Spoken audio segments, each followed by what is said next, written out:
Hey y'all, it's the Dirt Flippin' Cajun here. I just wanted to go through more of my collection and show y'all a couple of my favorite points. I've got this one. I found this one about a year and a half ago. Um, and yeah, I mean, what a beautiful point. All this reds and blacks and this point has some interesting characteristics to it. If you notice up here, you see that it looks like it was renapped at some point.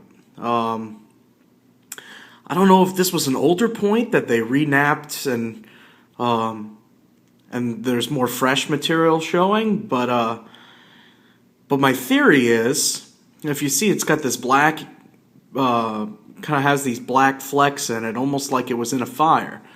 So my theory is that this particular point, the Indian, after he made it, fire treated it, and then later on resharpened it.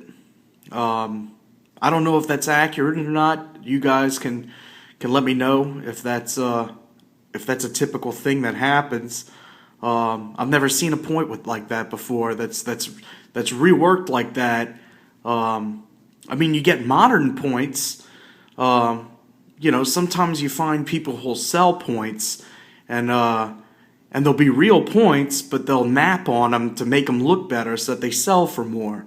But this isn't a fake point. I found this in my dirt hole, but it's got that fresh working on it, so that's really interesting. So yeah, that's my theory, that this was a fire treated arrowhead and he napped on it after it was treated. So but if you look right here, there's a fresh break right here, and I did not do that. Unfortunately, I gave it to a friend to look at. He wanted to look at it closer, and he dropped it, and it dinged a little chunk of the ear off right there, and I was so upset. It was just devastating for me. But I mean, it's still a great point, and it's still one of my favorites. I mean, it's just so well made, so straight, and those ears are just so pronounced on it. It's really an incredible point, and it's so different than the points I typically find over there. I mean, the style is completely different than most of the points I find. Most of the points I find are like, I don't know if you saw my previous video, like that Pontchartrain knife are kind of almost a stemmed base, you know. They don't have as pronounced of ears on them, you know. So this is a really unique point. Yeah. So this thing's awesome. And then I've got another one right here. This bird point that I found roughly a few weeks after I found this one. So this one I found a couple of years ago too, year and a half or so ago too. Just a beautiful little point. I think out of my whole collection, this is the closest I have to a G8, G9 approaching G10. I don't think it's not a G10 because it's got some, you know, slight curvatures on it, and but I mean, for a bird point though, I mean, look how small this thing is. It's smaller than the tip of my finger. I mean, it's tiny little thing, but it's so symmetrical and so well made, and it's not made off of a flake. I mean, the flaking on this thing are just awesome. Let's see if I can get this to focus in on it. Yeah, there we go. If you see the flaking, I mean, the flaking is so small.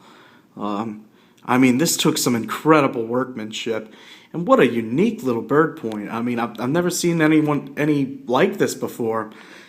I mean, out west, you know, or you know, LA Country Boys neck of the woods. You know, they get the Frileys and different little, you know, perdice and different little bird points like that are pretty, you know, when they're well made, they're very awesome. But this one's really unique.